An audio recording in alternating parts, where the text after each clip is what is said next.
परमेश्वर का धन्यवाद हो कि एक बार फिर हम उसके उपस्थिति में, उसके चरणों में आकर और उसके वचन को सुनने पाएंगे। आइए अपने सर को झुकाएं और हम प्रार्थना करें और प्रार्थना में उससे आशीष मांगे कि परमेश्वर हमें समझ दे कि हम उसके वचन को सीखने पाए।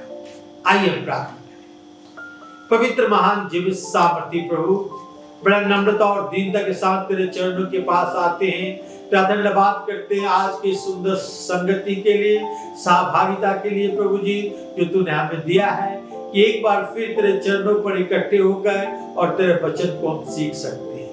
हमें से प्रत्येक के साथ तो प्रभु जी, जितने भाई बहन इस वचन को सुन रहे हैं, उनके वचन, ये वचन तेरा उनके दिल में गिरकर 30 गुना, 70 गुना और 100 गुना फल लाए प्रभु, और तेरे नाम की महिमा, प्रशंसा और स्तुति और जय जयकार हो।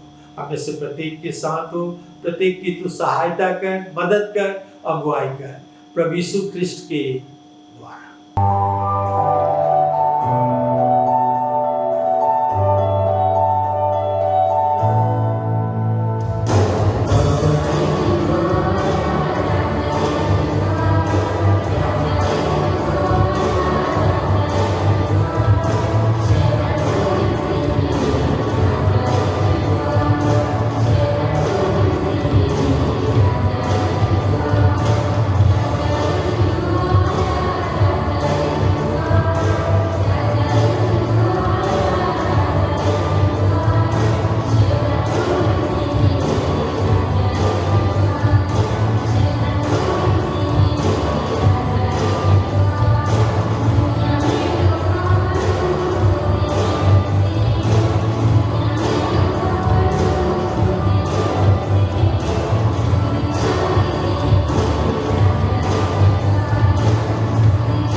दिसंबर का महीना हम आशा देखते हैं कि प्रभु यीशु मसीह का जन्म का महीना है और इसे बड़े धूमधाम से मनाने की आशा देखते हैं।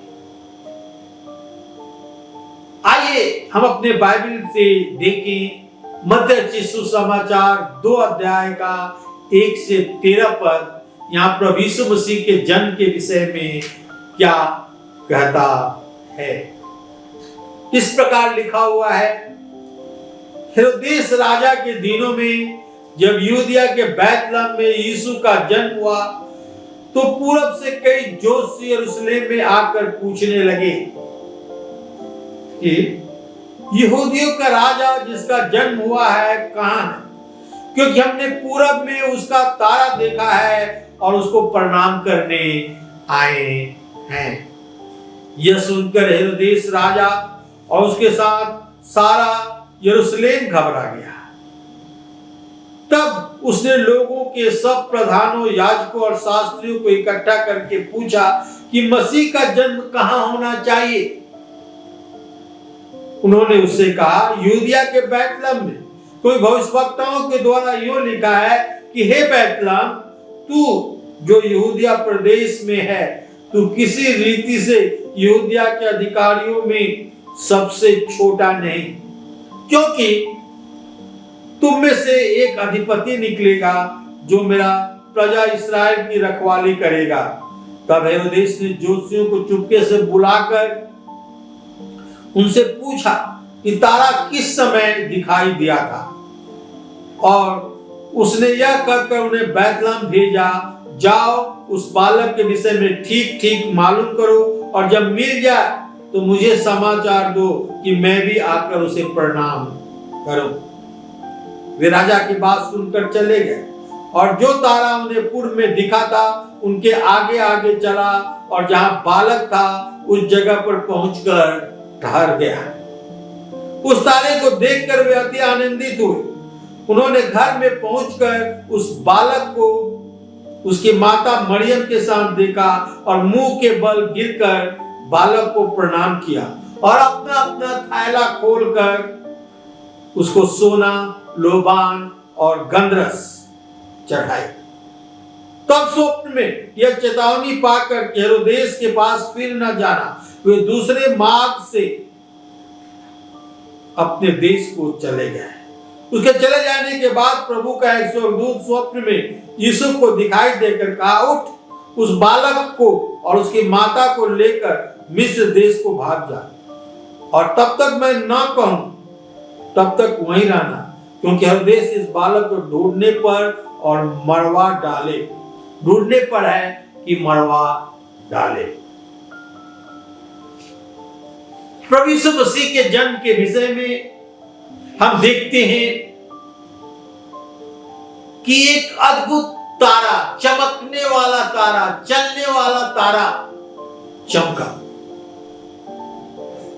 जब यीशु मसीह का जन्म हुआ तो एक तारा चमका, और जब तारा चमका तो पूरब में ज्योतिषी उसे देखकर पहचान पाए कि एक बहुत बड़ा राजा, चक्रवर्ती राजा का जन्म हुआ है, और उसे ढूंढकर वे प्रणाम करना चाहते थे, सिजदा करना चाहते थे,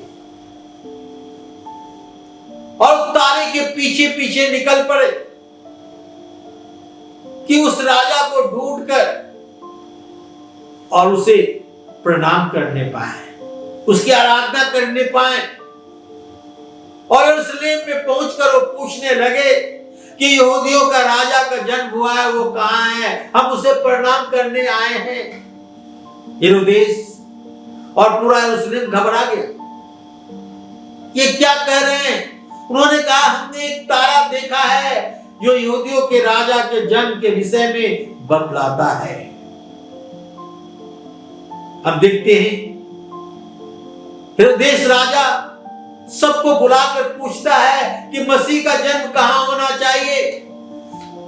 वे बतलाते हैं कि मसीह का जन्म जो है वो बैतलहम में होना चाहिए, क्योंकि भविष्यवक्ताओं ने ऐसा ही भविष्यवाणी की है। राजा हेरोदेस ज्योतिषियों को बुलाकर चुपके से उनसे पूछता है कि तारा किस समय दिखाई दिया था, और उन्हें उसले भेजता है और कहता है, उन्हें बैतलहम भेजता है और कहता है कि बैतलहम में जाकर उस बालक को ढूंढो, प्रणाम करो और आकर मुझे बताओ कि मैं भी जाकर उसको प्रणाम करूं। जब वह बैतलहम के लिए निकले तो तारा फिर से उनकी अगुवाई करने लगा और उस घर में पहुंचकर जहां बालक था रुक गया। वे बालक को उसके माता मरियम के साथ पाए और झुककर प्रणाम किए, दंडवत किए और अपना अपना थैला खोलकर सोना, लुबान और गंधरस भेंट चढ़ाई। हम देखते हैं यहां पर कि किस प्रकार जोशी वहां आए। पर इसके पहले हम बताना चाहता हूं आपको कि जोशी को खोजते खोजते उस तारे को चलते चलते करीब 1.5 से 2 वर्ष लग गए थे। 1.5 से 2 वर्ष, क्योंकि इन्होंने बालक को चरनी में नहीं देखा। इन्होंने बालक को मरियम के साथ घर में देखा। और मैं इसलिए कहना चाहता हूं कि जब हेरोदेस ने देखा कि जोशी मेरे साथ ठट्ठा किया है, मजाक उड़ाया है, हमें नहीं बताया, तो जोशियों से ठीक ठीक पूछे हुए समय के अनुसार हेरोदेस जो बालक को मारना चाहता था, जो जगत के उद्धार करता प्रभु यीशु को मारना चाहता था, जो यहूदियों के राजा को मारना चाहता था कि उसका राज ना चला जाए, 2 वर्ष से कम बच्चों को मरवा डाला। प्रत्येक वर्ष लोग क्रिसमस मनाते हैं। आइए हम थोड़ा दृश्य को देखें, एक सीन क्रिएट करें। दिसंबर आते ही लोग अपने अपने कार्टून या बॉक्स को खोलते हैं और उसमें से सजावट के सामान निकालते हैं। क्रिसमस ट्री, चमकते तारे, चरनी के पशु और बहुत कुछ उसमें रहता है, जिससे क्रिसमस ट्री सजाते हैं, दीवार पर टांगते हैं और प्रभु यीशु के जन्म का उत्सव मनाने की तैयारी करते हैं। क्रिसमस मनाने के लिए इन सारी चीजों को हम इकट्ठा कर अपने घर में सजाते हैं। पर जब हम मुड़कर पीछे मुड़कर देखते हैं कि जब पहली बार प्रभु यीशु मसीह का जन्म हुआ था तो ऐसा कोई माहौल नहीं था। प्रभु यीशु मसीह का जन्म एक गरीब परिवार में होना था और उस समय नाम लिखाई के लिए यीशु पर मरियम बैतलहम में गए थे और उन्हें कोई जगह नहीं मिला। इसलिए प्रभु यीशु मसीह का जन्म जो हुआ एक चरनी में हुआ, गौशाले में हुआ, जहां पशु रहते थे। वहां कोई चमक दमक नहीं था, क्रिसमस ट्री नहीं था, स्टार नहीं थे। और प्रभु यीशु मसीह जो संसार का बनाने वाला, इस संसार में आने वाला था, उसके जन्म के लिए एक चरनी मिला। परंतु स्वर्गदूतों ने सुसमाचार लेकर आए। गरीब गरेड़िए जो अपने गल्ले, अपने भेड़ों की रखवाली कर रहे थे, उनसे ये सुसमाचार सुनाया गया कि आज दाऊद के नगर में तुम्हारे लिए एक उद्धारकर्ता जन्मा है और यही मसीह प्रभु है। लूका सुसमाचार उसके 2 अध्याय के 10 से 14 पद पढ़ेंगे तो यहाँ इस प्रकार लिखा हुआ है, तब स्वर्गदूतों ने उनसे कहा, मत डरो, क्योंकि देखो मैं तुम्हें बड़े आनंद का सुसमाचार सुनाता हूं जो सब लोगों के लिए होगा, कि आज दाऊद के नगर में तुम्हारे लिए एक उद्धारकर्ता जन्मा है और यही मसीह प्रभु है। और इसका तुम्हारे लिए पता है कि तुम एक बालक को कपड़े में लिपटा हुआ और चरनी में पड़ा हुआ पाओगे। तब एकाएक वो स्वर्गदूत के साथ स्वर्गदूतों का दल परमेश्वर की स्तुति करते हुए और यह कहते हुए दिखाई दिए कि आकाश में परमेश्वर की महिमा हो और पृथ्वी पर उन मनुष्यों में जिसे वो प्रसन्न है शांति हो।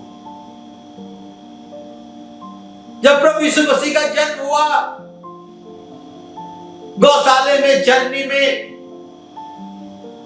उस समय गलीली जो अपने भेड़ों की रखवाली कर रहे थे, खुले आसमान के नीचे स्वर्गदूतों ने उन्हें संदेश दिया कि आज बड़े आनंद के सुसमाचार का दिन है। स्वर्गदूतों को देखकर वो डर गए और स्वर्गदूतों ने कहा, मत डरो, मैं तुम्हें बड़े आनंद का सुसमाचार सुनाता हूं कि आज दाऊद के नगर में तुम्हारे लिए एक उद्धारकर्ता जन्मा है और यही मसीह प्रभु है। और ये करेंगे अपने भेंट को लिए उसी रात उस चरनी में, उस गौशाले में पहुंच गए और प्रभु यीशु मसीह के जन्म के पहले प्रभु यीशु मसीह को दर्शन करने वाले एक गरीब गरीबी थे। मजूसियों को तो आते आते करीब 1.5 से 2 साल लग गया, तारे के पीछे चलते चलते,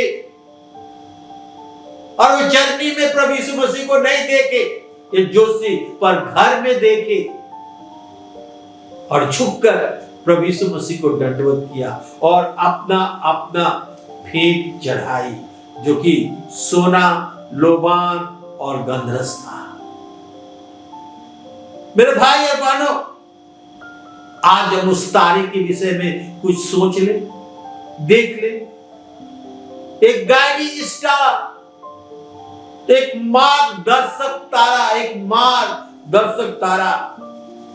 ये जोशी छोटे बालक को आराधना करने आए जो संसार के लिए महत्वपूर्ण था, जो संसार का उद्धार करता था, जो राजाओं का राजा था, जो प्रभुओं का प्रभु था। हम देख सकते हैं कि विदेशी जोशी यीशु को देखने के लिए यूसुफ के और मरियम के घर में प्रवेश किए तो पड़ोसी आश्चर्यजनक हो उठे। ये कौन लोग हैं और इस घर में क्यों आ रहे हैं? ये अद्भुत तारा जो उनका मार्गदर्शन कर रहा था, उनको वहां पहुंचाया। अद्भुत चमकने वाला और चलने वाला तारा था। ये वही तारा था जो जोशियों को बाध्य कर दिया कि अपने घर के आराम, सुरक्षा, कंफर्ट छोड़कर और उस तारे के पीछे पीछे चले जो उनकी अगुवाई प्रभु यीशु मसीह जो राजाओं का राजा और प्रभुओं का प्रभु है उन्हें पहुंचा सके। ये राजा को दंडवत करना चाहते थे, प्रणाम करना चाहते थे। जब आप उनसे पूछेंगे, सोचेंगे तो मालूम होगा कि उनकी यात्रा इतना कंफर्टेबल नहीं था। उस समय यात्रा करना बहुत ही मुश्किल था। ऊंटों पर चढ़कर, जोखिम उठाकर वो यात्रा कर रहे थे। फिर भी वो राजाओं के राजा, प्रभुओं का प्रभु, इस जगत के उद्धारकर्ता के सामने झुककर उसको प्रणाम करना चाहते थे। कभी कभी ये तारा उनकी आंखों से ओझल हो जाता था, वो दुखी हो जाते थे, रुक जाते थे। फिर तारा उनकी अगुवाई करते करते करीब 1.5 से 2 साल तक उनकी अगुवाई करते हुए और लाया। वे बालक को देखे। उन दिनों यात्रा करना उतना आसान नहीं था, सुरक्षित नहीं था। जब वे पहुंचकर प्रभुओं के प्रभु और राजाओं के राजाओं को देखा तो सारे कष्ट को भूल गए, क्योंकि वो अपने उद्धारकर्ता को देखा। ये जो खोज रहे थे वे पाए। उन्होंने यहूदियों का राजा, संसार के राजा, यहूदियों को उद्धारकर्ता, संसार के उद्धारकर्ता को देखा।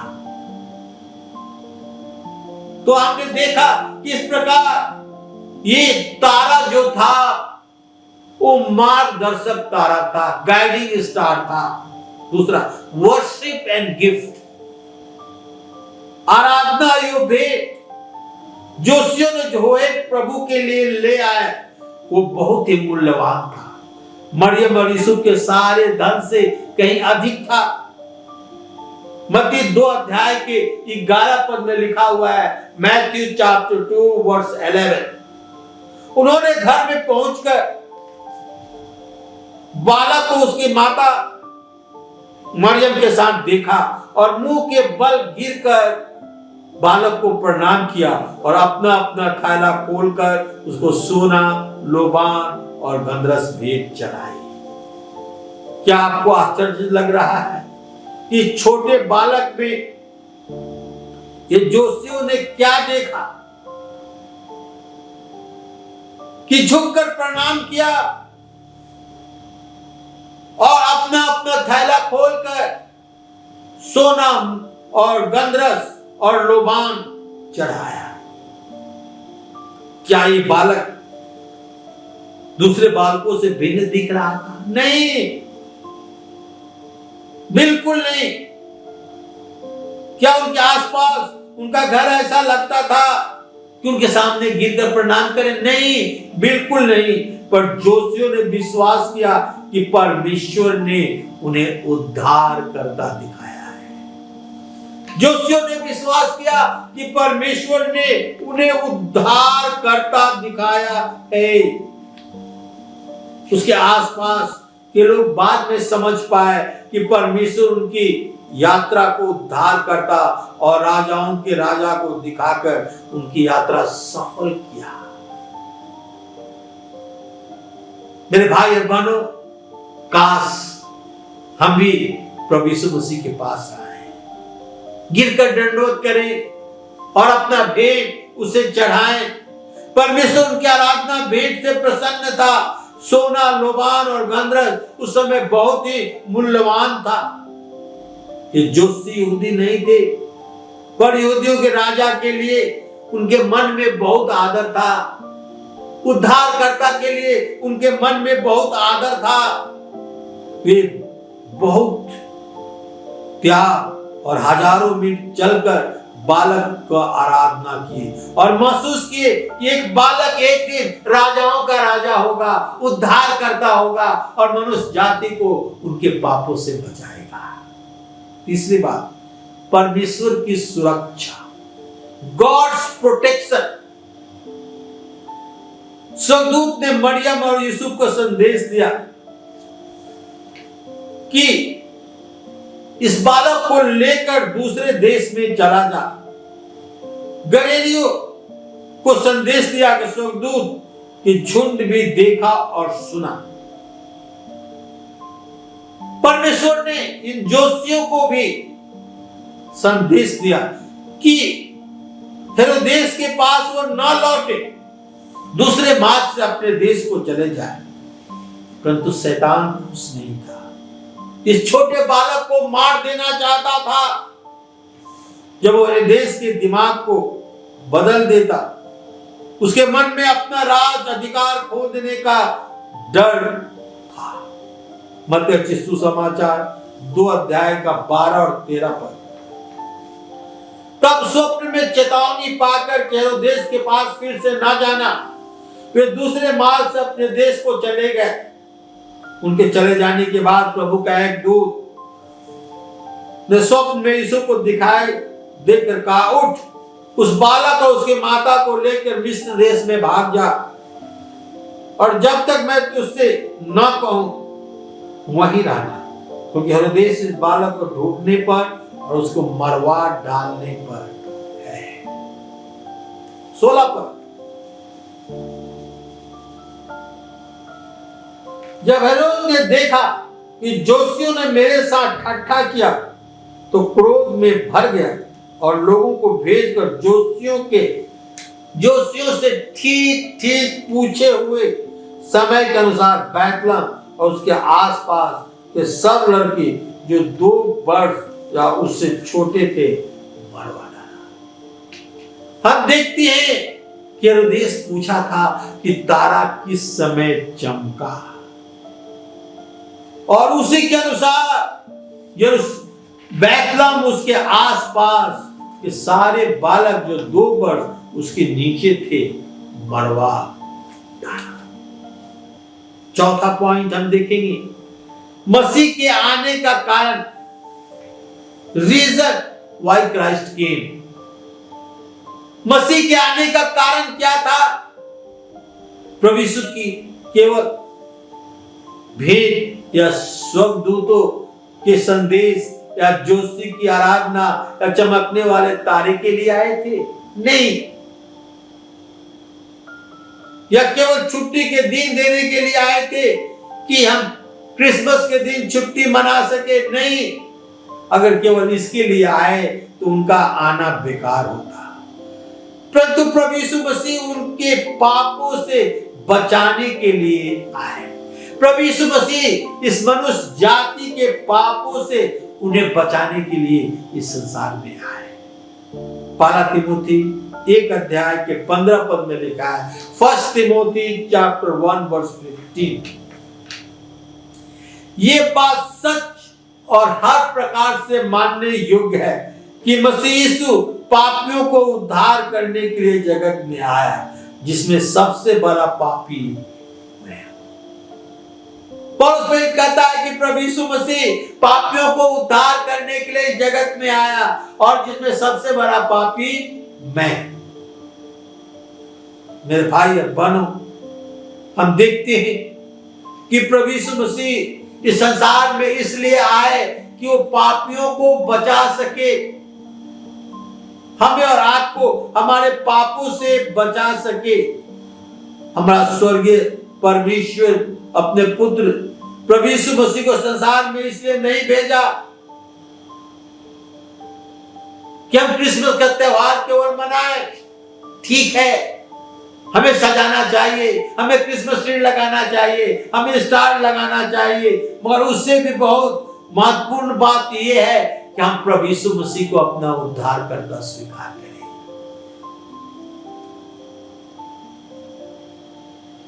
हमारा स्वर्गीय पिता अपने पुत्र यीशु मसीह को इस संसार में इसलिए भेजा कि पापियों को उद्धार कर सके, खोए हुओं को ढूंढने पाए। प्रभु यीशु मसीह के आने का खास मकसद यही था। हम क्रिसमस मनाते हैं, अच्छी बात है। हम संदेश देते हैं लोगों को कि प्रभु यीशु मसीह संसार में आया, अच्छी बात है। और प्रभु यीशु मसीह के आने की योजना और प्रमुख बात यह थी कि वे हमारे पापों को क्षमा करके हमारा मेल मिलाप परमेश्वर से करने पाए। प्रभु यीशु मसीह क्रूस पर बलिदान होकर इस संसार में आकर परमेश्वर होते हुए भी स्वर्ग की पर सारी महिमा, आदर, गौरव छोड़कर और मनुष्य बन गया कि हमें समझने पाए और हमारे लिए क्रूस पर अपने आप को बलिदान कर दे, कि परमेश्वर के धार्मिकता को पूरा करे, कि हमें हमारे पापों से आजाद कर सके, स्वतंत्र कर सके। वो परमेश्वर का प्रेम था कि अपने इकलौते पुत्र को इस संसार में भेजा कि वो क्रूस पर अपना खून बहाकर हमें और आपको बचा सके। जो क्रिसमस के ड्रामा में अच्छा कपड़ा पहनते हैं और आगे देखना है, भेंट देने और देने की खुशी भी आगे देखना है। हम क्रिसमस में अच्छा नया कपड़ा पहनते हैं, अच्छी बात है। एक दूसरे को भेंट देते हैं, गिफ्ट देते हैं, खुशी बांटते हैं, ये भी अच्छी बात है। क्रिसमस का उत्सव मनाते हैं।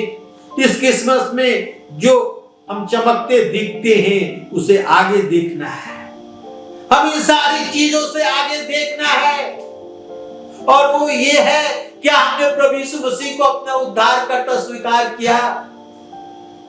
यदि हमने प्रभु यीशु मसीह को अपना उद्धारकर्ता स्वीकार नहीं किया है तो क्रिसमस ट्री लगाना, गिफ्ट देना, नए कपड़े पहनना, अच्छे भोजन करना, ये कोई मायने नहीं रखता। जोशियों ने कहा कि हमने एक उद्धारकर्ता का जन्म के तारे को देखा है और उसे दंडवत करने आए हैं, उसे प्रणाम करने आए हैं और जगत के उद्धारकर्ता को देखकर वे आनंदित हुए, खुशी मनाए और अपना अपना थैला खोलकर सोना लोबान और गंधरस चढ़ाए, सिजदा किए। उनकी तपस्या सफल हुई और आनंद और खुशी से अपने अपने घर चले गए। यदि हम इस क्रिसमस के अर्थ को देखना चाहते हैं तो हमें प्रभु यीशु मसीह के स्वर्गीय विभाग महिमा जो स्वर्ग छोड़कर आए वो देखना है। प्रभु यीशु मसीह के त्याग को देखना है, प्रभु यीशु मसीह के बलिदान को देखना है। आइए इस क्रिसमस में हम उसका आराधना करें, उसकी आदर करें, उसे अपना उद्धार करता स्वीकार करें। आप प्रभु यीशु को क्या भेंट देंगे? प्रभु यीशु मसीह ने तो इस संसार को बनाया, सब कुछ बनाया, सब कुछ उसका है, हम उसे क्या भेंट देंगे? जोशियों ने अपने अपने भेंट को चढ़ाया, अपने गिफ्ट को प्रभु यीशु मसीह को दिया। आज प्रभु यीशु मसीह हमसे कुछ नहीं चाहता, वो चाहता है हम अपने जीवन को भेंट रूपी भेंट चढ़ाएं प्रभु यीशु मसीह को, अपने आप को उसके हाथों में सौंप दे। कहे प्रभु देख मैं यहां हूं, मेरे जीवन को ले इस्तेमाल कर प्रभु, कि तेरी महिमा और प्रशंसा होने पाए। बड़ी दुख उठाकर यात्रा करके ऊंटों की सवारी करके और जोशी प्रभु यीशु मसीह के पास पहुंचे और अपने भेंट प्रभु यीशु मसीह को दिए। आज इस क्रिसमस पर हमें प्रभु यीशु मसीह को भेंट देना है, गिफ्ट देना है, और वो भेंट गिफ्ट जो सबसे उत्तम होना चाहिए वो हमारा जीवन, हमारा जीवन। प्रभु हमारे जीवन को ले बहुतायत से इस्तेमाल करें। आइए प्रार्थना करें। पवित्र महान जीवित सामर्थी प्रभु, बड़े नम्रता और दीनता के साथ तेरे चरणों के पास आते हैं, तेरा धन्यवाद करते हैं प्रभु आज के इस वचन के लिए। सारी गौरव महिमा प्रभु तेरी, अपने वचन से बातचीत कर प्रभु, कि हम अपना भेंट अपने आप को तेरे चरणों के पास लाएं प्रभु, और हमारे जीवन के द्वारा तेरी महिमा प्रशंसा और स्तुति और जय जयकार हो प्रभु यीशु ख्रिस्ट के द्वारा। आमीन आमीन आमीन। जय मसीह।